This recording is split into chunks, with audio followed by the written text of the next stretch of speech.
Have you ever watched a candle burning in a dark room, its flame giving light to everyone, yet slowly melting away in silence? Maybe you felt like that candle, always present, always giving, always the one people turn to when they need comfort, advice, or a listening ear. You're the person who remembers birthdays, who checks in when someone is sick, who stays late to help at work, who answers the phone even when you're tired. You're the one who keeps the light on for others even when your own energy is running low. It's a role that often starts early in life. Maybe you were the responsible child, the dependable friend, the reliable colleague. People learned they could count on you, and you learned that being there for others was a good thing. And it is. The world needs people who care, who show up, who make things better for those around them.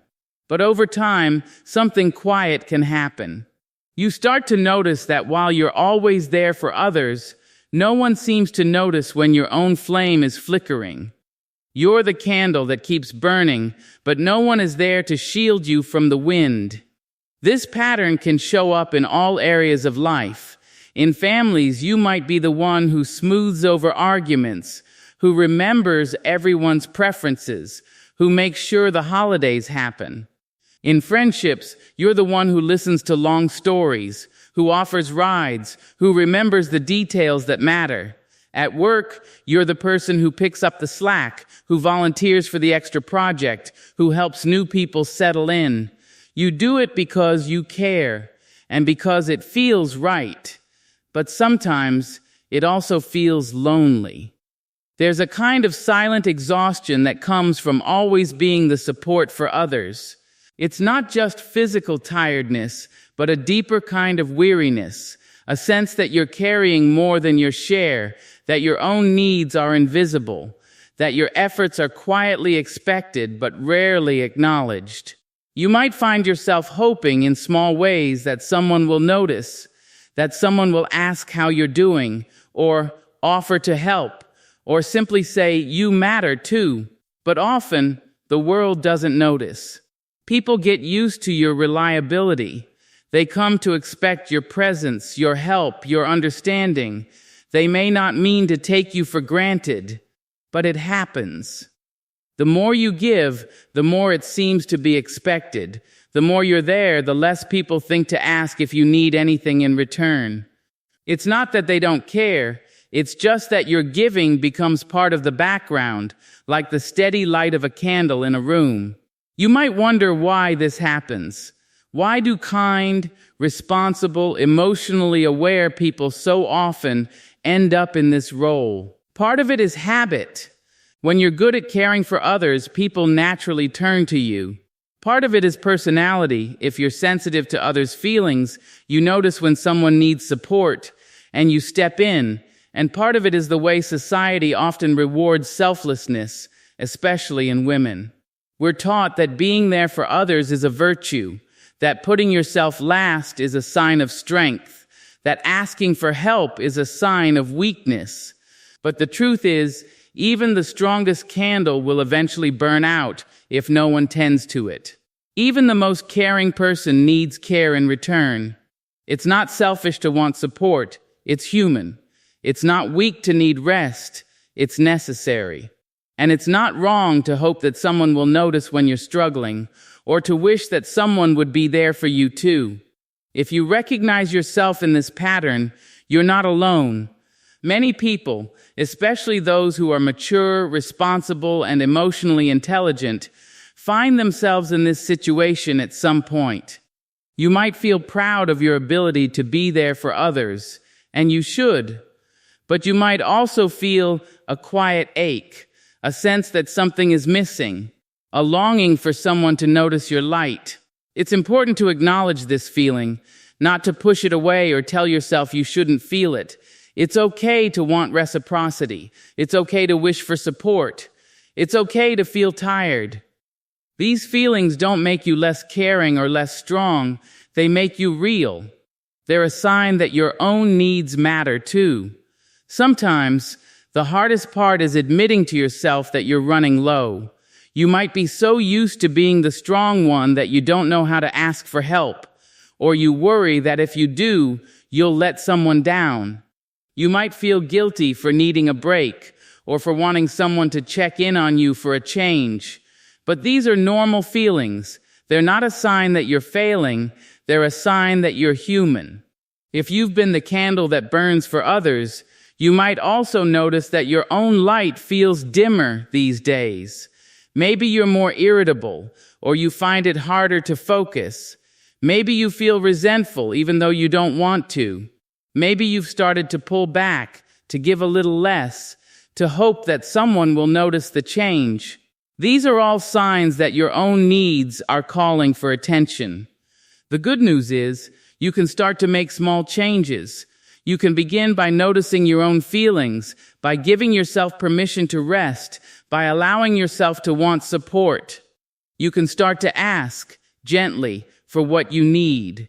You can begin to set quiet boundaries, to say no when you're stretched too thin, to let others know when you need a break. These are not acts of selfishness, they are acts of self-respect. It's also helpful to remember that you're not alone in this experience. Many people feel the same way, even if they don't talk about it.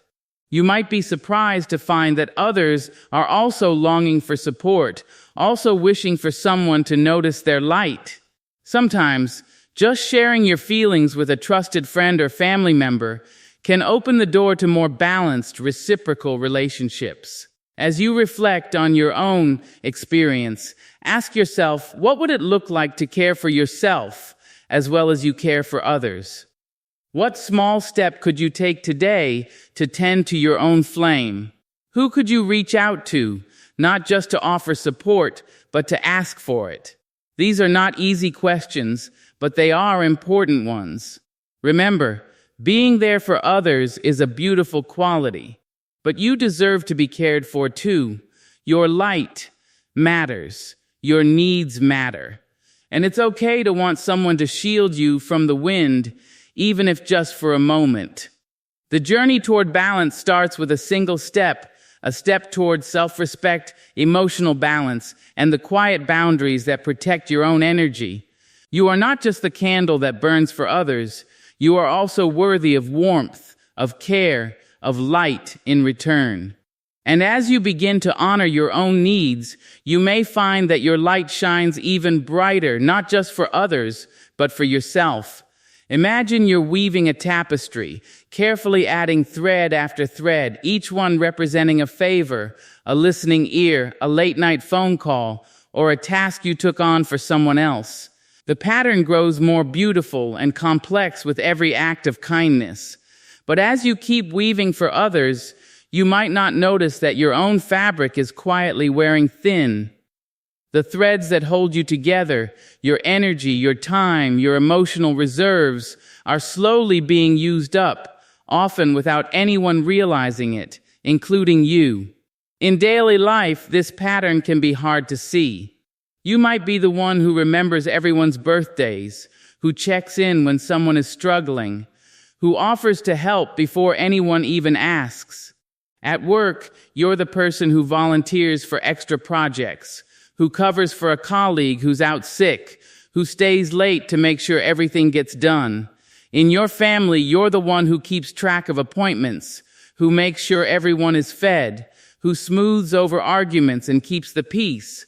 In friendships, you're the one who listens, who gives advice, who shows up when someone needs support. These actions are valuable. They make life better for the people around you.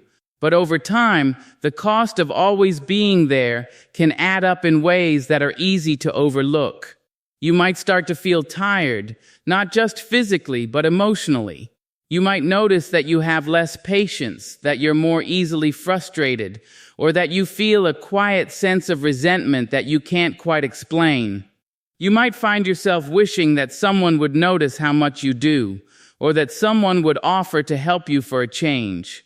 One of the hidden costs of being the constant support is that your own needs can become invisible, not just to others, but to yourself. When you're used to putting everyone else first, it can be hard to recognize when you need a break or when you're running on empty. You might tell yourself that you're fine, that you can handle it, that you don't want to be a burden. You might even feel guilty for wanting time to yourself or for wishing that someone would check in on you. This pattern is especially common for people who are kind, responsible, and emotionally aware. You notice when someone is struggling and you want to help. You feel a sense of responsibility for the well-being of those around you. You take pride in being dependable, in being the person others can count on. But the flip side is that you may not feel comfortable asking for help yourself. You may worry that you'll be seen as weak, or that you'll let someone down if you say no. The world often takes silent givers for granted. When you're always there, people can start to assume that you always will be. They may not realize how much effort it takes, or how much you're sacrificing. They may not see the late nights, the missed meals, the moments when you put your own needs aside to be there for someone else. Over time, your giving can become part of the background, something that's expected rather than appreciated. This can lead to a quiet erosion of self. You might start to feel less visible, less valued, less important. You might notice that your own goals and dreams are slipping further away, that your own happiness is taking a back seat to the needs of others. You might feel like you're losing touch with who you are, or what you want, or what makes you feel alive. It's important to recognize that this is not a failure on your part. It's a natural result of a pattern that many caring people fall into. When you're always focused on others, it's easy to lose sight of yourself. But your presence matters, your needs matter. Your well-being is just as important as anyone else's. Sometimes, the cost of always being there shows up in your body. You might feel tired all the time, or have trouble sleeping. You might get headaches, or feel tension in your shoulders and neck. You might notice that you get sick more often, or that it takes longer to recover from stress. These are signs that your body is carrying the weight of emotional labor, even if you're not consciously aware of it. Emotionally, you might feel a sense of emptiness or a lack of motivation. You might find it harder to enjoy things that used to make you happy. You might feel disconnected from your own feelings, or notice that you're going through the motions without really being present. These are all signs that your own fabric is unraveling, even as you keep weaving for others. It's also common to feel a sense of frustration or disappointment when your efforts go unnoticed. You might wonder why no one seems to appreciate what you do, or why people don't offer to help you in return. You might feel hurt when someone forgets your birthday, or when a friend cancels plans without explanation, or when a colleague takes credit for your work. These moments can sting, not because you expect constant praise, but because you want to feel seen and valued. The truth is, being needed is not the same as being valued. People may rely on you, but that doesn't always mean they appreciate you. They may take your support for granted, or assume that you don't need anything in return. This can leave you feeling invisible, even as you're always present for others. It's important to start noticing these invisible threads, the ways in which your own needs are overlooked, the ways in which your own presence is taken for granted. This is not about blaming others, but about becoming more aware of your own patterns.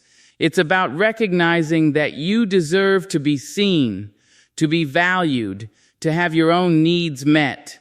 You might start by asking yourself some simple questions. When was the last time someone checked in on you? Just to see how you were doing.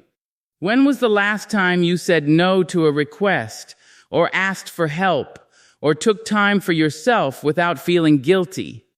When was the last time you felt truly appreciated, not just for what you do, but for who you are? These questions are not meant to make you feel bad, but to help you see where you might be giving more than you can afford. They're an invitation to start valuing your own presence, to start recognizing the difference between being needed and being valued. As you become more aware of these patterns, You can begin to make small changes. You can start to set gentle boundaries, to say no when you need to ask for help when you're struggling. You can begin to prioritize your own well-being, to make time for the things that matter to you, to reconnect with your own goals and dreams. It's also helpful to remember that you're not alone in this experience. Many people feel the same way, even if they don't talk about it. You might find comfort in sharing your feelings with someone you trust, or in seeking out support from others who understand what you're going through. The journey toward balance starts with awareness. It starts with noticing the invisible threads, with recognizing the unseen cost of always being there. It starts with giving yourself permission to matter, to be valued, to have your own needs met. You are not just the person who weaves for others. You are also worthy of care, of appreciation, of support in return. As you begin to honor your own presence, you may find that your relationships become more balanced, more reciprocal, more fulfilling. You may discover that you can still be there for others, but not at the expense of yourself. And as you start to value your own fabric, you may find that the tapestry of your life becomes richer, more colorful, and more complete, not just for others, but for you as well. Picture a long table set for a feast. The plates are full, the glasses are raised, and every chair is filled with laughter and conversation, except the one beside you. You look around and realize that while you've made sure everyone else is comfortable, your own seat is empty. No one has sat down to ask how you're doing, to listen to your story, or to simply be there for you. This is the quiet ache of unreciprocated care, the longing for someone to notice your needs as much as you notice theirs. This feeling can show up in many areas of life. Maybe you're the friend who always remembers to check in, but when you're having a hard day, your phone stays silent. Maybe you're the sibling who organizes family gatherings, but when you need help, no one offers. Maybe you're the colleague who covers for others, but when you're overwhelmed, your workload just keeps growing. You might not even realize how much you want someone to sit in that empty chair until you're faced with a moment of struggle or sadness, and you find yourself alone. Longing for support is not a sign of weakness. It's a natural part of being human. We all want to feel seen, heard, and valued, not just for what we do, but for who we are. When you're always the one giving, it's easy to start believing that your needs don't matter, or that asking for help is a burden. But the truth is, everyone needs a place at the table. Everyone deserves to have someone sit beside them, to offer comfort, to share the load. Sometimes, the longing for reciprocity is subtle.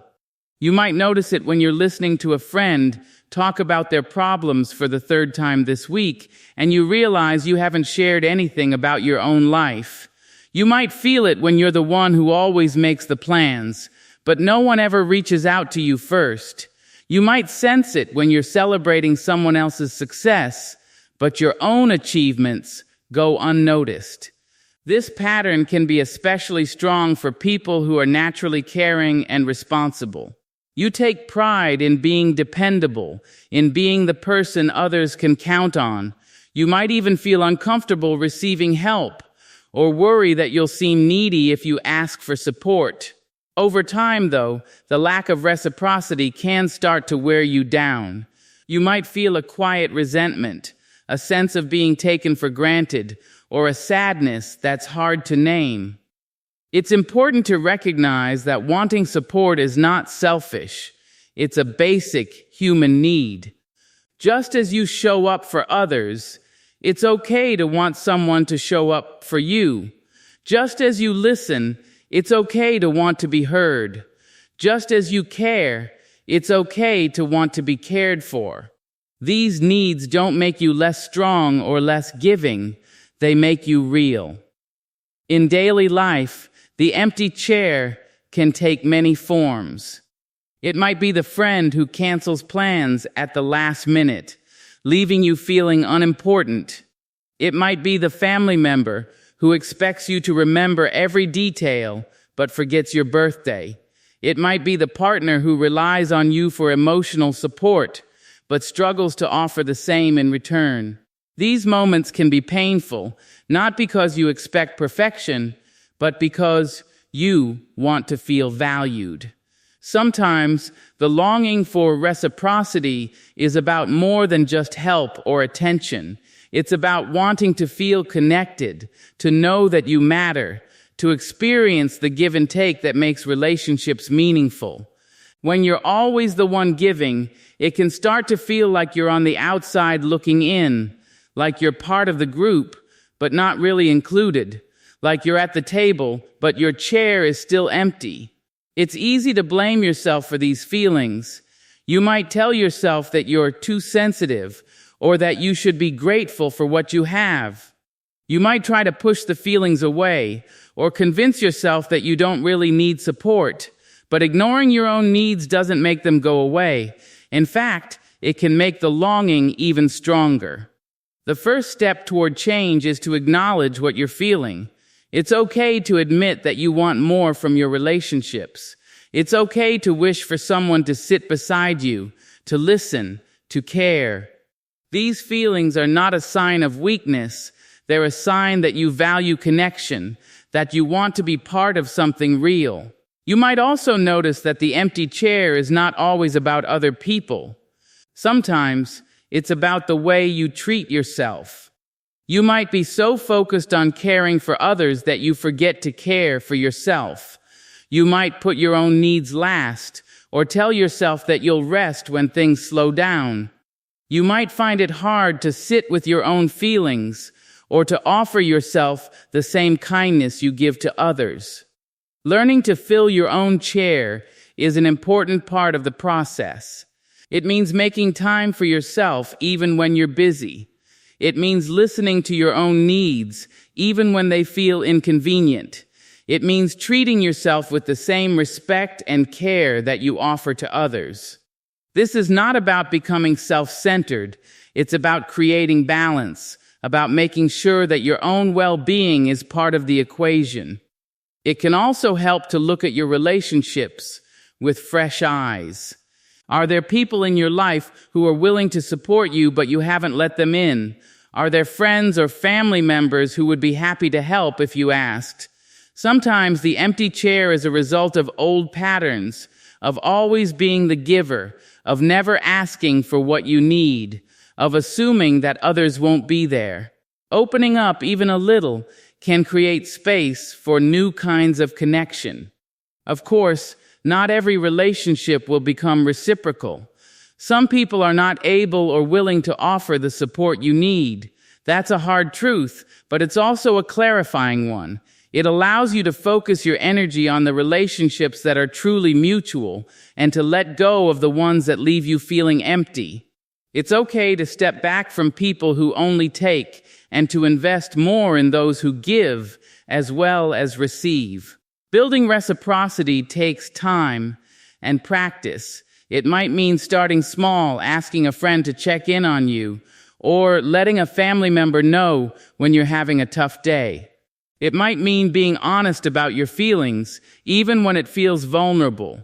It might mean setting boundaries with people who drain your energy and seeking out new connections with those who value you. As you begin to fill your own chair, you may notice that your relationships start to shift. You might find that some people step up, offering support in ways you didn't expect.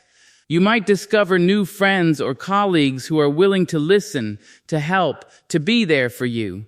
You might even find that you feel more connected to yourself, more at ease in your own company, more able to enjoy the moments of solitude. The longing for reciprocity is not something to be ashamed of. It's a sign that you care deeply, that you want to be part of something real, that you value connection. It's a reminder that you deserve to be supported, to be listened to have someone sit beside you when you need it most. As you reflect on your own experience, ask yourself, what would it look like to invite more reciprocity into your life? What small step could you take to ask for support, to share your feelings, to let someone know that you need them? These are not easy questions, but they are important ones. Remember, you are not alone in this experience. Many people feel the same way, even if they don't talk about it. You are not asking for too much. You are not being unreasonable. You are simply longing for the kind of connection that makes life meaningful. You deserve a seat at the table. You deserve to have someone sit beside you, to listen, to care, to be there for you. And as you begin to honor your own needs, you may find that your relationships become more balanced, more fulfilling, more real, not just for others, but for you as well. Sometimes, the most honest questions come when you're alone. Maybe it's late at night, when the world is quiet, and you finally have a moment to breathe. Maybe it's in the car, driving home after a long day, or in the shower, when your mind drifts to places you don't usually let it go. You look in the mirror and ask yourself, who is there for me when I'm tired? Who notices when I'm struggling? Who holds me when I fall? If you've always been the strong one, the reliable one, the person others lean on, these questions can feel uncomfortable.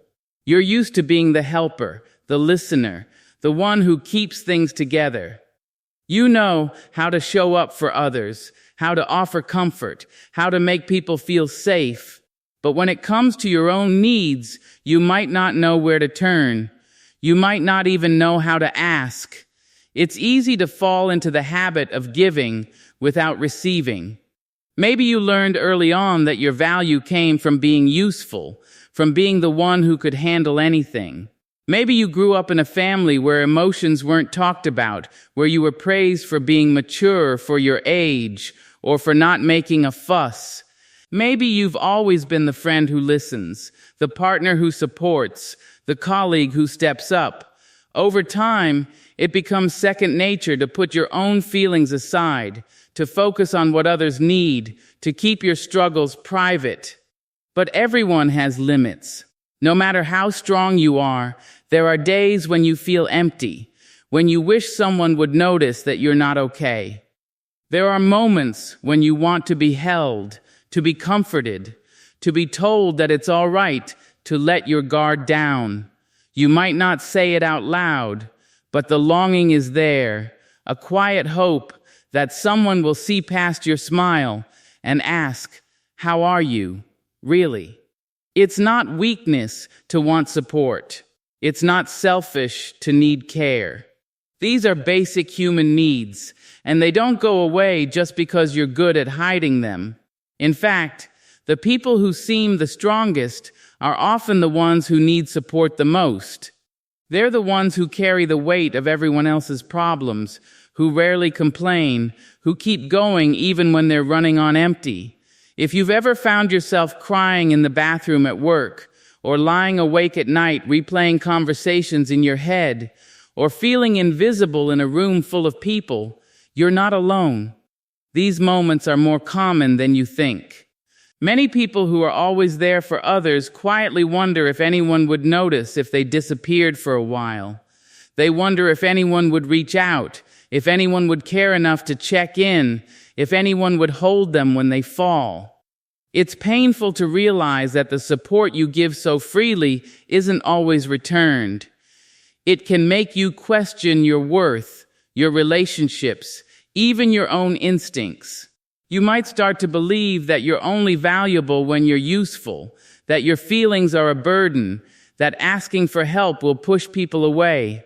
You might tell yourself to toughen up, to stop needing so much, to just keep going.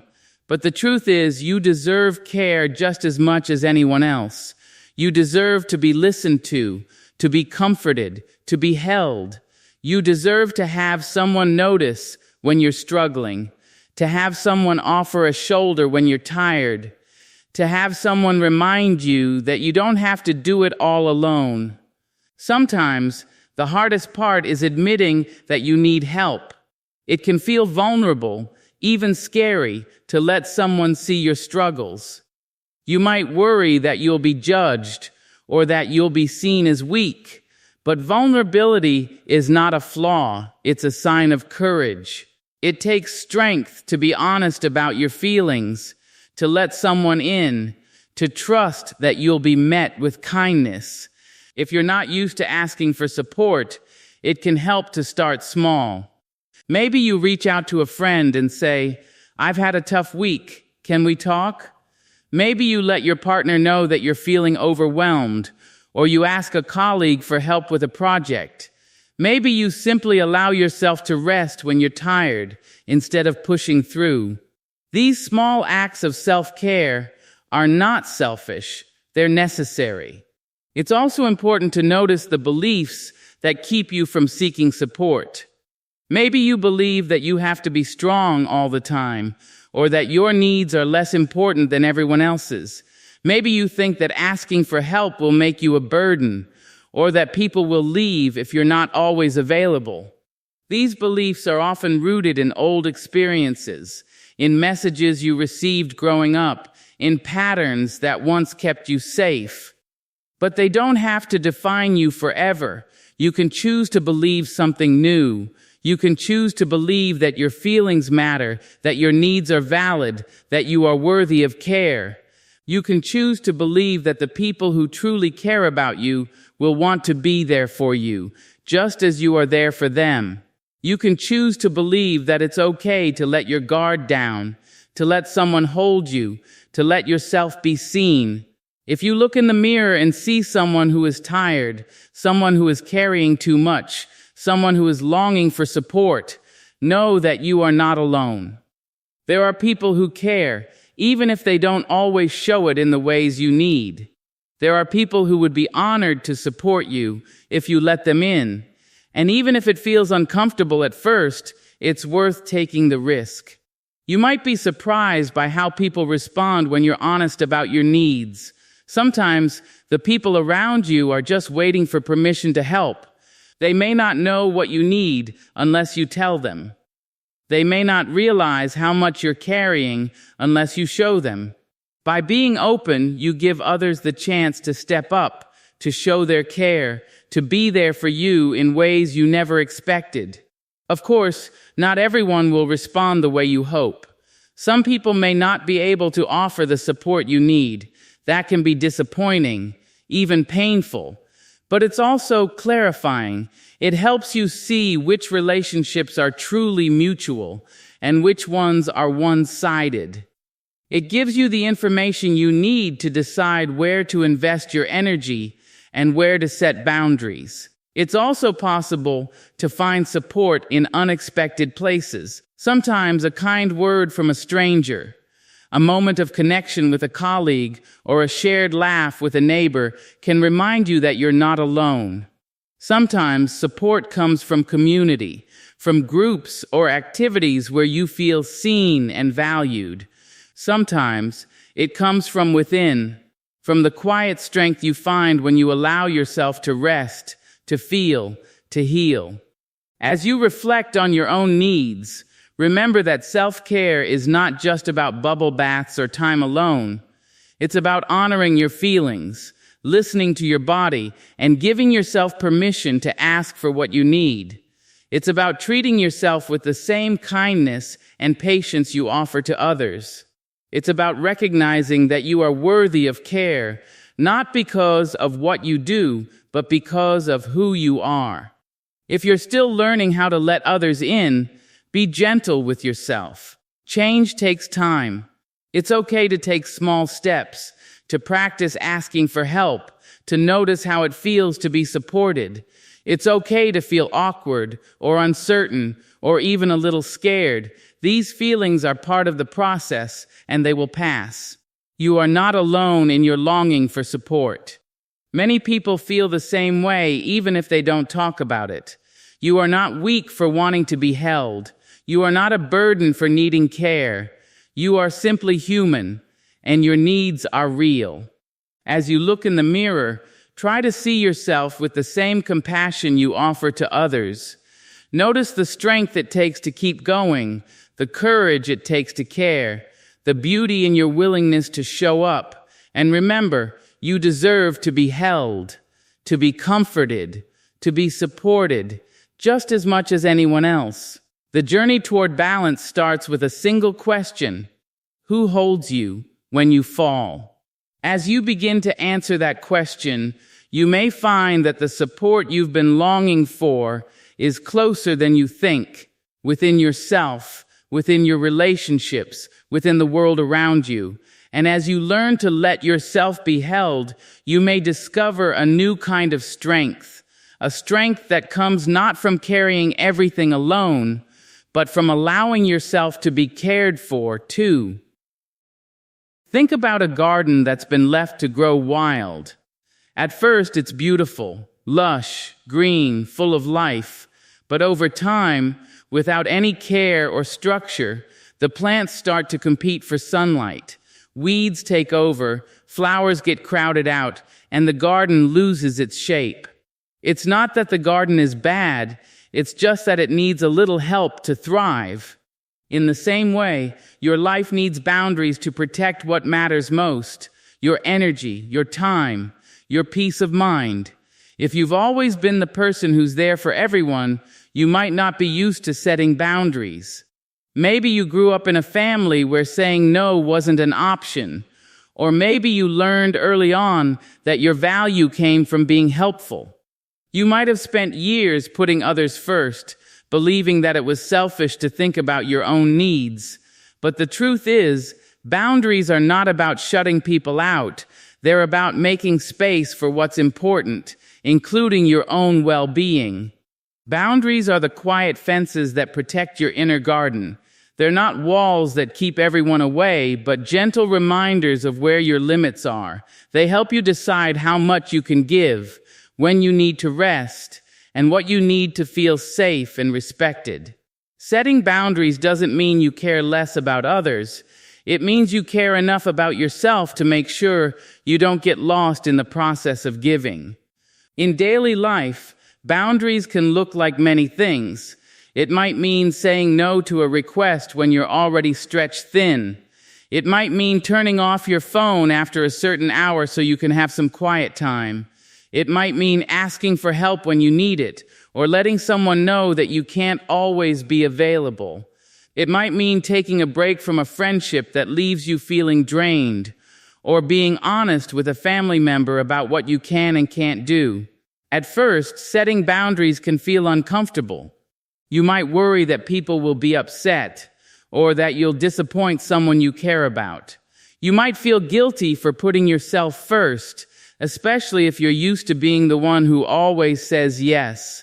But over time, you'll start to notice that boundaries actually make your relationships healthier.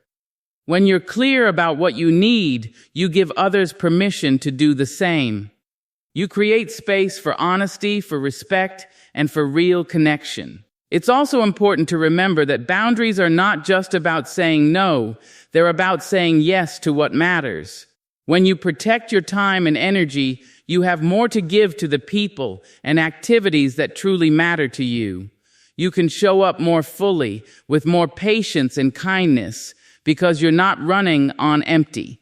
You can enjoy your relationships more, because you're not secretly resentful or exhausted. Sometimes the people around you might not understand your boundaries at first. They might be used to you always being available, always saying yes, always putting their needs before your own. They might push back or try to make you feel guilty. This can be hard, especially if you care about them. But it's important to remember that your needs are just as valid as anyone else's. You have a right to protect your own well-being, even if it means disappointing someone else. If you're not sure where to start, try paying attention to how you feel in different situations. Notice when you feel tired or overwhelmed or taken for granted. Notice when you feel energized or appreciated or at peace. These feelings are clues about where your boundaries might need to be. You can also start by making small changes. Maybe you say no to one request this week, or you take an hour for yourself each day. Over time, these small steps add up, and you'll start to feel more balanced and more in control of your own life. It's also helpful to talk about your boundaries with the people close to you. You don't have to make a big announcement or explain every detail. Sometimes a simple statement is enough. I need some time to myself tonight, or I can't take on anything extra right now. Most people will understand, especially if you're honest and kind. And if they don't, that's information you can use to decide how much energy you want to invest in that relationship. Boundaries are not about being rigid or inflexible. Life is full of changes, and sometimes you'll need to adjust your limits. The key is to stay connected to yourself, to check in regularly about what you need, and to be willing to make changes when necessary. Boundaries are a living part of your life, not a set of rules you have to follow forever. As you start to set boundaries, you might notice that you feel more at ease. You might have more energy, more patience, more joy. You might find that you're able to enjoy your relationships more because you're not constantly worried about being taken advantage of or running out of steam. You might even discover that you have more to give because you're giving from a place of fullness, not depletion. Self-respect grows quietly, like a seed planted in good soil. It doesn't shout or demand attention, but it changes everything. When you respect yourself, you start to make choices that honor your own needs. You start to believe that you deserve kindness, that your feelings matter, that your well-being is important. You start to let go of the idea that you have to earn love by giving until you're empty. You start to see that you are worthy of care, just as you are. This shift can be life-changing. You might find that you're less anxious, less resentful, less overwhelmed. You might notice that you're more confident, more relaxed, more at peace. You might even find that your relationships become more balanced, more reciprocal, more real. When you respect yourself, you invite others to do the same. It's also important to remember that boundaries are not about perfection. There will be times when you slip back into old patterns, when you say yes when you mean no, when you take on too much. That's okay. Change takes time, and it's normal to have setbacks. The key is to notice what happened, to be gentle with yourself, and to try again. Every step you take toward self-respect is a step in the right direction. If you ever feel guilty for setting boundaries, remind yourself that you're not doing anything wrong. You're simply taking care of yourself, the same way you would take care of a friend or a loved one. You're making sure that your own needs are part of the equation, that your own well-being is not forgotten. You're giving yourself the same kindness and respect that you offer to others. As you continue to nurture your own garden, you'll find that you have more to offer the world. You'll be able to show up for others with more patience, more understanding, more love. You'll be able to enjoy your relationships more because you're not giving from a place of exhaustion or resentment. You'll be able to live your life with more balance, more joy, more peace. Boundaries are not about shutting people out. They're about letting the right people in. They're about creating space for what matters, for what brings you joy, for what helps you grow. They're about making sure that your own needs are not lost in the process of caring for others. They're about planting seeds of self-respect and watching them grow into a life that feels balanced, fulfilling, and real. If you've always been there for others, it's time to be there for yourself too. It's time to tend to your own garden, to protect your own peace, to honor your own needs. It's time to believe that you are worthy of care, of respect, of kindness. And as you do, you'll find that your life becomes richer, your relationships become deeper, and your own light shines brighter, not just for others, but for you as well.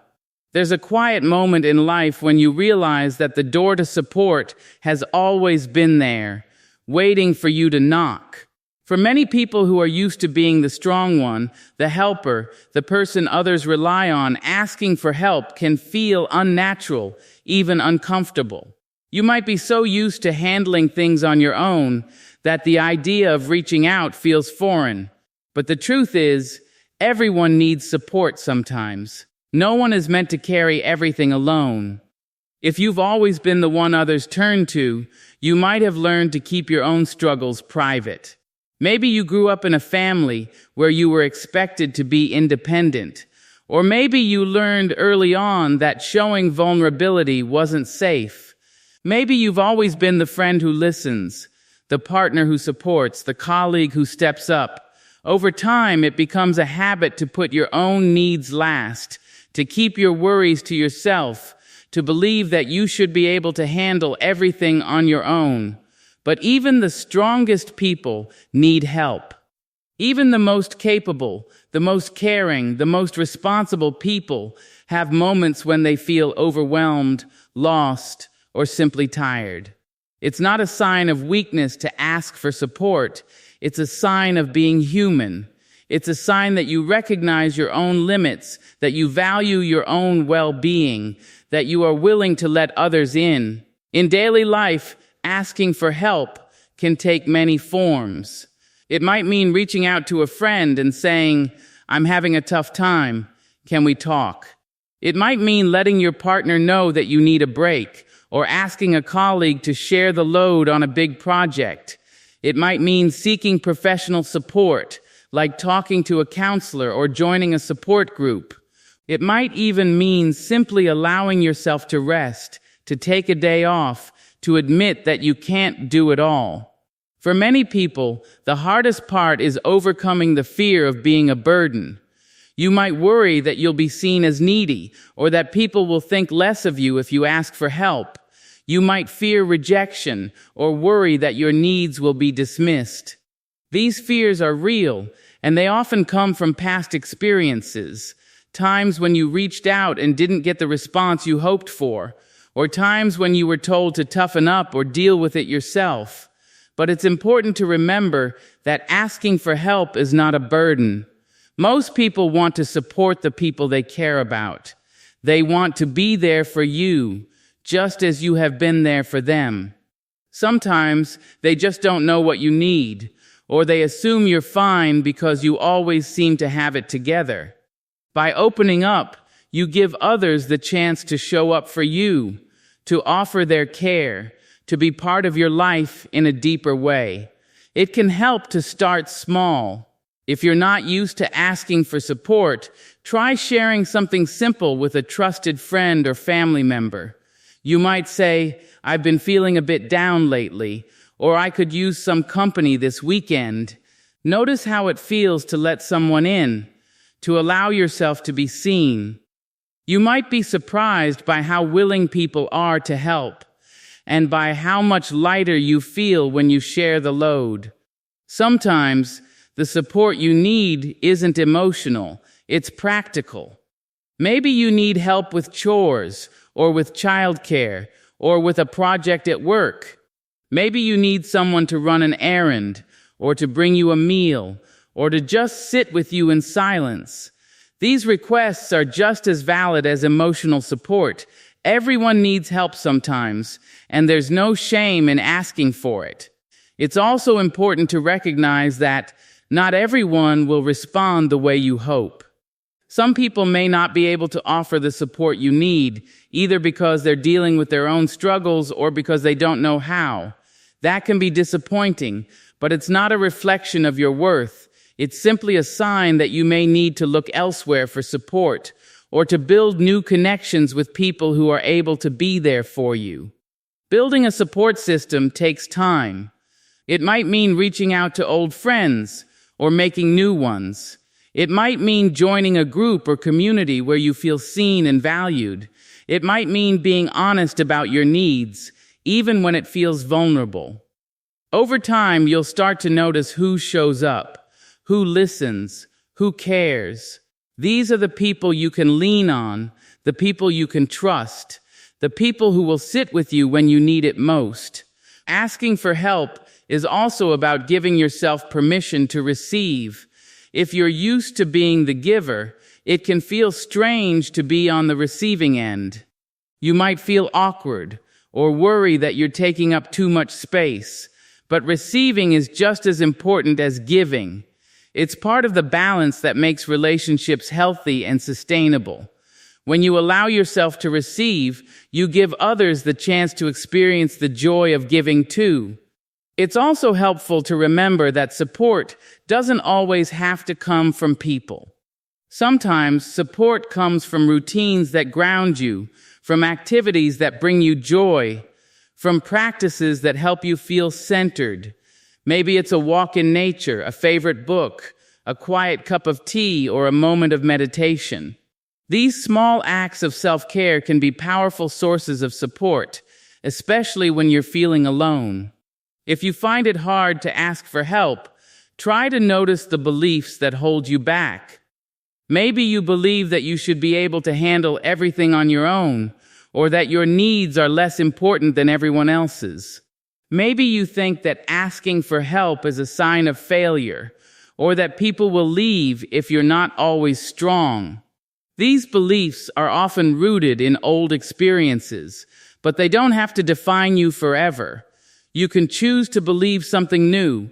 You can choose to believe that your needs matter, that you are worthy of care, that you don't have to do everything alone. You can choose to believe that asking for help is a sign of strength, not weakness. You can choose to believe that the people who truly care about you will want to be there for you, just as you are there for them.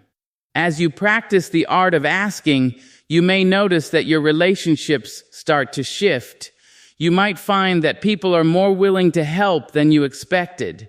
You might discover new sources of support or deepen your connections with people who truly value you. You might even find that you feel more connected to yourself, more at ease in your own company, more able to enjoy the moments of solitude. It's also important to be patient with yourself. Change takes time, and it's normal to feel awkward or uncertain at first. You might have setbacks or moments when you slip back into old patterns. That's okay. The key is to keep trying, to keep reaching out, to keep believing that you are worthy of support. If you ever feel guilty for asking for help, remind yourself that you're not doing anything wrong. You're simply taking care of yourself, the same way you would take care of a friend or a loved one. You're making sure that your own needs are part of the equation, that your own well-being is not forgotten. You're giving yourself the same kindness and respect that you offer to others. Asking for help is not about weakness, it's about connection. It's about building relationships that are balanced, that are mutual, that are real. It's about creating a life where you can give and receive, where you can support others and be supported in return. It's about opening the door to deeper connection, to greater intimacy, to a sense of belonging. If you're still learning how to ask for support, be gentle with yourself. Start small, notice how it feels, and celebrate every step you take. Remember that you are not alone. Many people feel the same way, even if they don't talk about it. You are not a burden for needing help. You are simply human, and your needs are real. As you continue to practice the art of asking, you may find that your life becomes richer, your relationships become deeper, and your own light shines brighter, not just for others, but for you as well. You may discover that the door to support has always been there, waiting for you to knock. And as you open that door, you may find that you are welcomed with open arms, with kindness, with understanding. You deserve support. You deserve care. You deserve to have someone sit beside you, to listen, to help, to be there for you. And as you begin to honor your own needs, you may find that your relationships become more balanced, more fulfilling, more real, not just for others, but for you as well. There comes a point in life when you realize that waiting for someone else to save you, to notice your struggle, or to offer you the care you need is no longer enough. You may have spent years being the dependable one, the person who always shows up, the one who keeps the peace and holds things together. You may have hoped, quietly, that someone would see your effort, that someone would reach out, that someone would finally be there for you in the way you have always been there for others. But as time passes, you begin to understand that your own healing, your own peace, and your own sense of belonging cannot depend on the actions of others. They must begin with you. This realization is not easy. It can feel lonely, even unfair. You might grieve the support you never received, the comfort you longed for, the moments when you wish someone would simply ask, "How are you, really?" You might feel anger, sadness, or disappointment. These feelings are valid. They are part of the process of waking up to your own needs, of seeing yourself clearly, of understanding that you are worthy of care, even if no one else has shown you how. But this is also the moment when something new begins. When you stop waiting for someone else to rescue you, you start to become your own sanctuary. You start to listen to your own needs, to honor your own feelings, to create a life that supports your well-being. You begin to rise from the ashes of exhaustion, not as a victim of neglect, but as the author of your own story. Becoming your own sanctuary means learning to care for yourself in ways that are both gentle and strong. It means making time for rest, for reflection, for the things that bring you joy. It means setting boundaries that protect your energy, saying no when you need to, and allowing yourself to step back from relationships or situations that drain you. It means giving yourself permission to feel, to grieve, to heal, and to grow. In practical terms, this might look like creating routines that support your mental and physical health. It might mean making time each day for something that nourishes you, whether it's a walk outside, a favorite hobby, or simply a few moments of quiet. It might mean reaching out for professional support, joining a group where you feel seen, or learning new skills that help you manage stress and build resilience. It also means learning to speak to yourself with kindness. Many people who are always there for others are harsh with themselves. You might criticize yourself for not doing enough, for feeling tired, for needing a break. You might replay old mistakes or hold yourself to impossible standards. Becoming your own sanctuary means changing the way you talk to yourself. It means offering yourself the same patience, understanding, and encouragement that you give to others. This shift does not happen overnight. It is a gradual process, one that requires patience and practice. You might have days when you slip back into old patterns, when you feel guilty for putting yourself first, or when you doubt your own worth. That's normal. The key is to notice these moments, to be gentle with yourself, and to keep moving forward. Every small act of self-care, every boundary you set, every time you choose yourself, you are building a new foundation for your life. As you become your own sanctuary, you may notice changes in your relationships. Some people will respect your new boundaries, will celebrate your growth, and will support your journey. Others may resist, may try to pull you back into old roles, or may drift away. This can be painful, but it is also clarifying. It helps you see which relationships are truly mutual and which ones are based on your willingness to give without receiving. It allows you to invest your energy where it is valued and to let go of what no longer serves you. You may also find that you attract new people into your life, people who respect your boundaries, who appreciate your honesty, who are willing to give as well as receive. These relationships are built on a foundation of mutual respect, of shared values, of real connection. They are not based on what you can do for others, but on who you are and on the genuine care that flows both ways. Becoming your own sanctuary is not about isolation. It is about creating a safe, supportive space within yourself so that you can engage with the world from a place of strength and wholeness. It is about knowing that you can handle whatever comes, that you can care for yourself, that you can find peace even in the midst of chaos.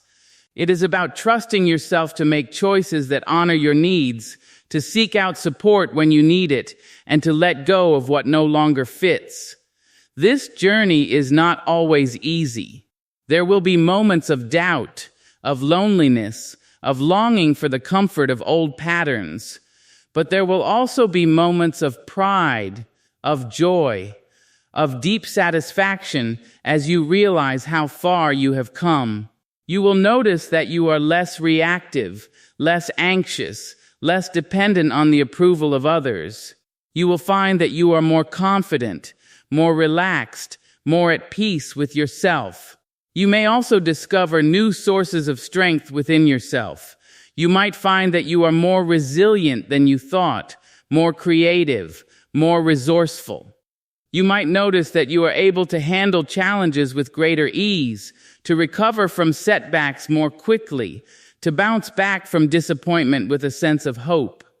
You might even find that you are able to help others in new ways, not by sacrificing yourself, but by sharing your experience, your wisdom, your compassion. As you continue on this path, you may find that your sense of purpose becomes clearer. You are no longer living just to meet the needs of others, but to fulfill your own potential, to pursue your own dreams, to create a life that feels meaningful to you. You are able to give from a place of abundance, not depletion. You are able to love without losing yourself. You are able to show up for others without abandoning your own needs. This is the true meaning of self-respect. It is not about being selfish or self-centered. It is about recognizing your own worth, about honoring your own journey, about believing that you are deserving of care and kindness.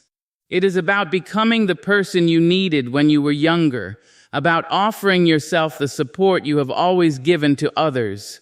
If you ever doubt your progress, take a moment to look back at where you started.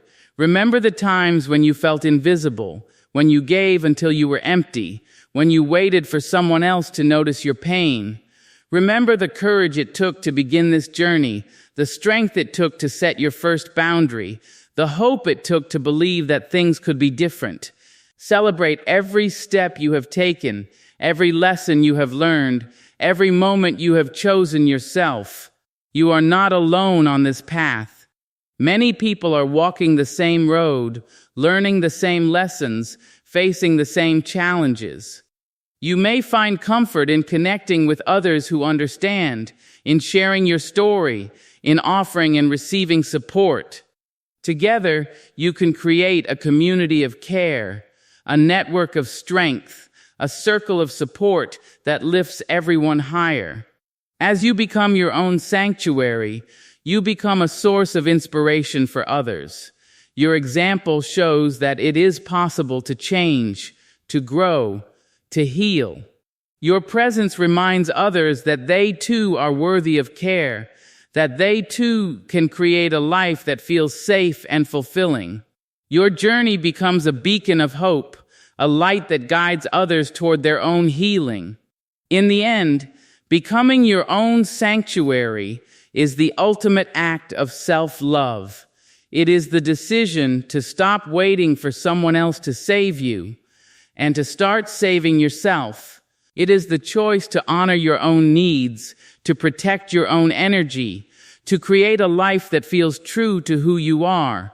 It is the promise to be there for yourself no matter what. As you move forward, remember that you are worthy of care, of respect, of kindness. You are worthy of support, of love, of belonging. You are worthy of a life that feels peaceful, purposeful, and real. And even if no one else is there for you, you can always rise for yourself. This is not the end of your story, but the beginning of a new chapter, a chapter where you are the hero, the healer, the sanctuary. A chapter where you are no longer just the person who is always there for others, but the person who is finally there for yourself. And as you rise, you bring light not only to your own life, but to the lives of everyone around you. You become the phoenix, reborn, radiant, and self-sufficient. You become your own sanctuary, and in doing so, you inspire others to do the same.